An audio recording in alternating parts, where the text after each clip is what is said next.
आपके प्यार के साथ मैं आज फिर उपस्थित हूँ रियल नंबर पर दूसरा वीडियो लेकर। तो आइए सीखते हैं।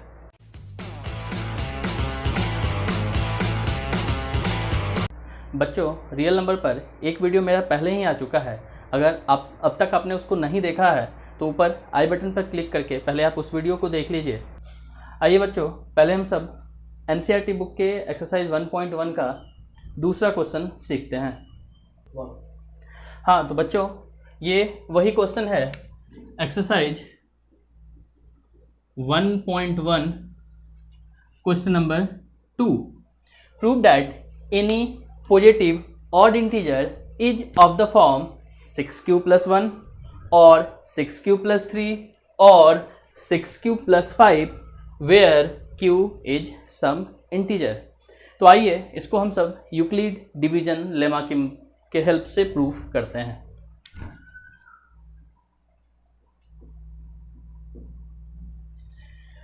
देखिए, let A be any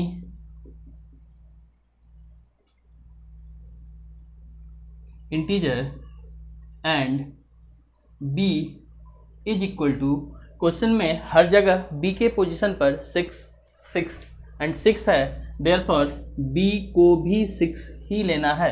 late a be any integer and b is equal to 6 by Euclid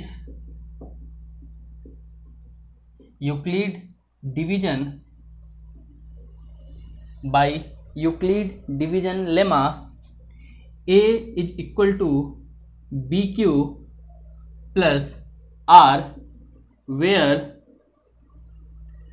r is greater than equal to 0 but less than b। इस कंडीशन पर पिछले वीडियो में भी चर्चा कर दी गई थी। अब इस जगह a तो ठीक है, b के जगह आप बताइए क्या होगा। b मैंने 6 लिया था, वो 6 रखूंगा, 6q + r। अब चूंकि इस जगह r b से छोटा था, 0 से बड़ा बट b से छोटा था, तो यहाँ r लिखा जाएगा r is equal to either 0, 1, 2, 3, 4 और 5। अब बारी बारी से r के इस वैल्यू को यहाँ पुट करके हमें ये देखना है कि कब इस a का वैल्यू इवन आता है और कब ऑड आता है। तो आइए बारी बारी से सारे वैल्यूज को रखते हैं। सबसे पहले when r is equal to 0 then a is equal to 6q + 0 means 6q। क्या ये नंबर 2 से डिविजिबल है?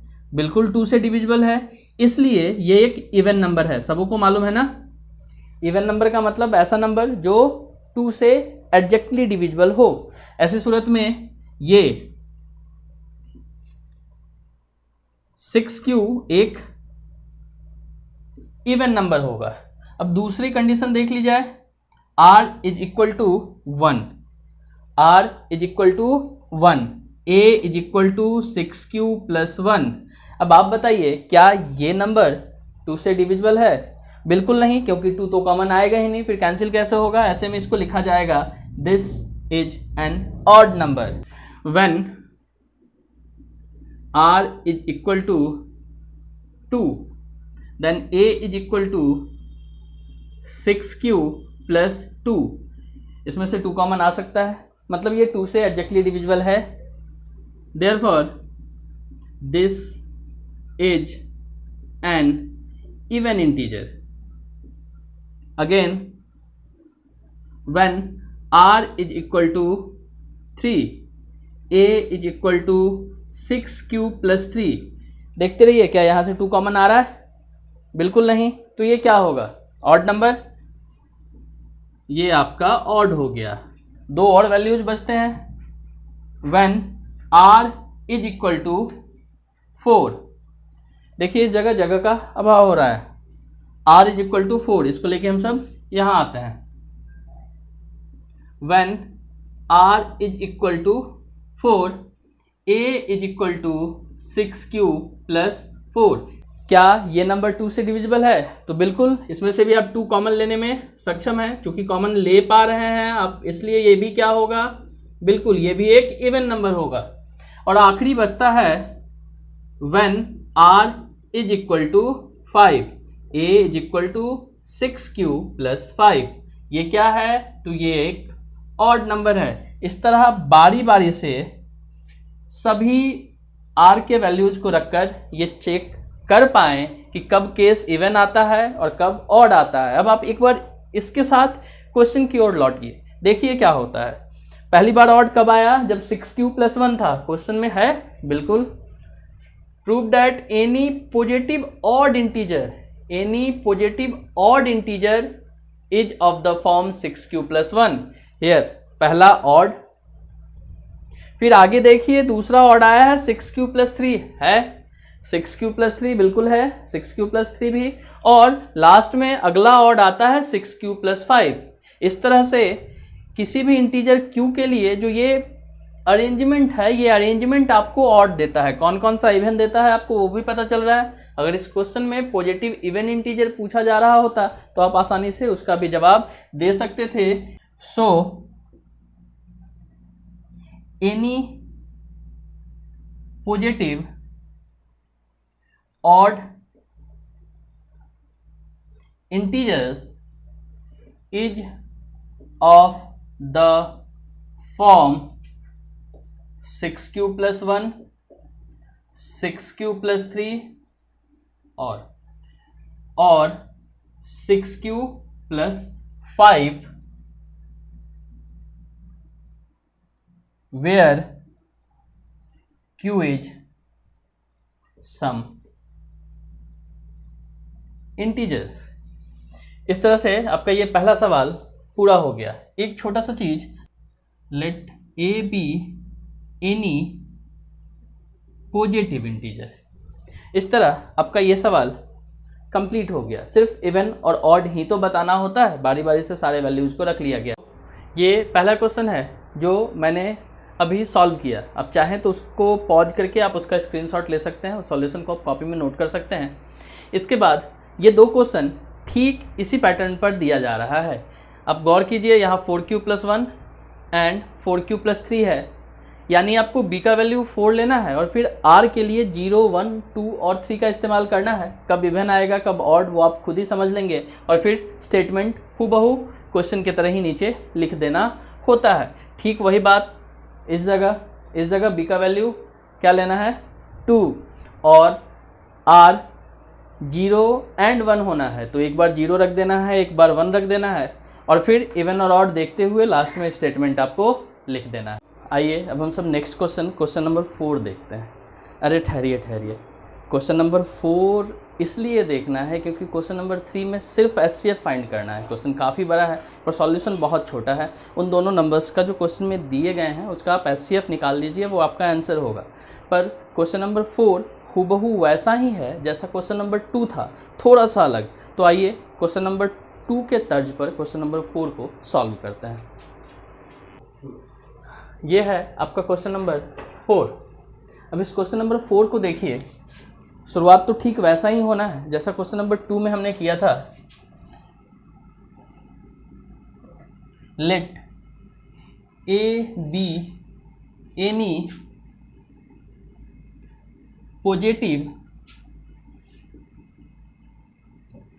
Integer and b is equal to आप उसके लिए क्वेश्चन देखिए, क्वेश्चन में हर जगह 3 का इस्तेमाल किया जा रहा है। So b is equal to 3 by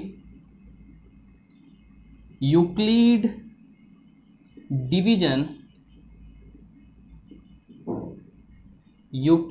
division lemma a is equal to b q plus r where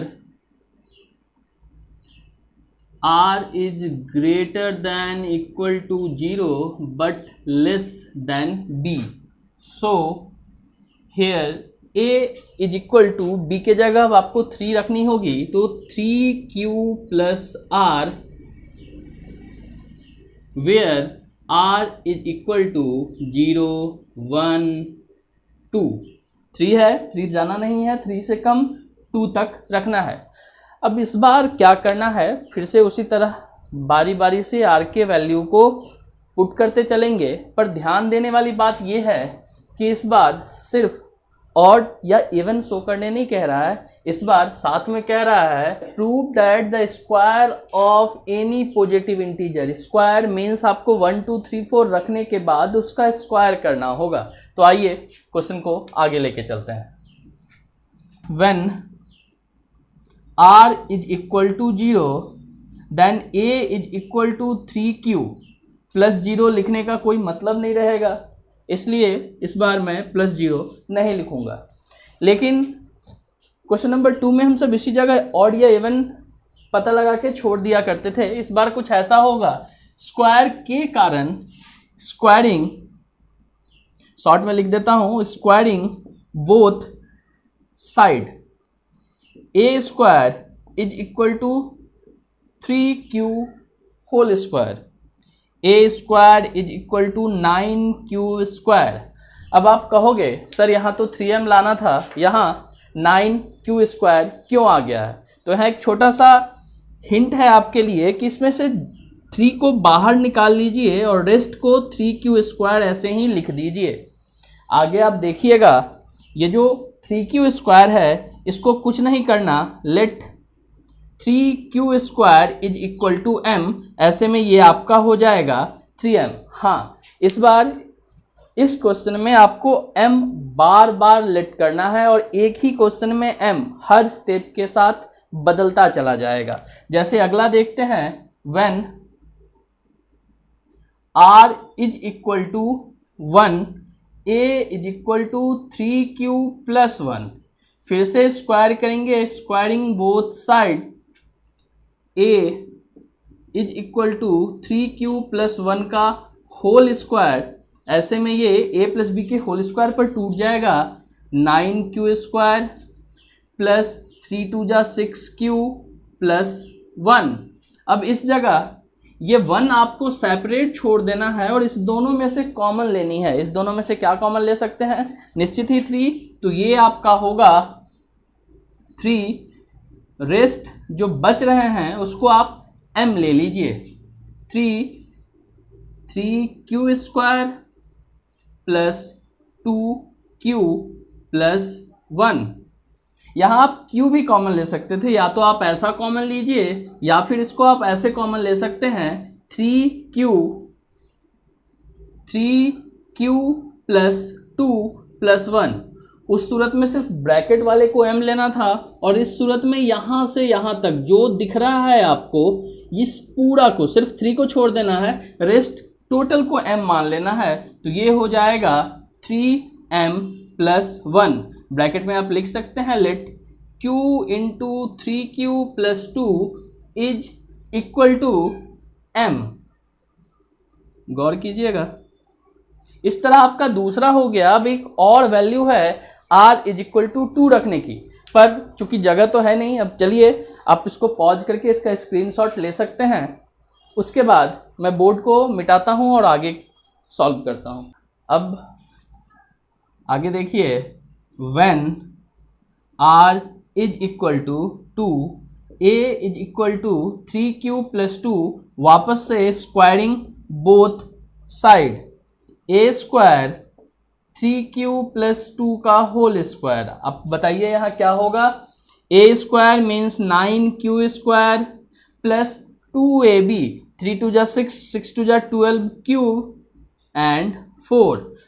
अब समस्या ये है कि यहाँ 4 आ गया, ऑप्शन में सिर्फ 2 था, आइदर 3m और 3m प्लस 1, पर यहाँ तो 4 है। तो इसका एक उपाय है, आप इस क्वेश्चन को दोबारा से, मतलब इस टर्म को दोबारा से लिखते हुए इस 4 को स्प्लिट कर लीजिए 3 प्लस 1 में। 4 टूट गया 3 प्लस 1 में। अब आप इस पूरा में से 3 कॉमन ले सकते हैं। कैसे? 3q square plus 4q plus 1 plus 1। यहाँ आप देखिएगा पहले तीन टर्म में से 3 कॉमन ले लिया गया, उसको आप 3 लिख दीजिए। ये पूरा अब आपके लिए m होगा, तो इसके लिए वापस से m, और अंत में आपके पास ये 1 बचता है जिसको +1 में लिख देना है। और इस जगह आप लिख दीजिए लेट 3q² + 4q + 1 = m। इस तरह से जो 3 वैल्यू थे r के 0, 1 एंड 2, बारी बारी से तीनों को रखने के बाद वो टर्म जो क्वेश्चन में दिया जा रहा है 3m और 3m + 1 में से कुछ ना कुछ आ गया। इसके बाद आपको करना क्या है, सीधा से क्वेश्चन का स्टेटमेंट लिख देना है। So the square of any positive integer, देख लीजिए ठीक वही लिख रहा हूं जो क्वेश्चन में है, is either of the form 3m और 3m + 1 फॉर सम इंटीजर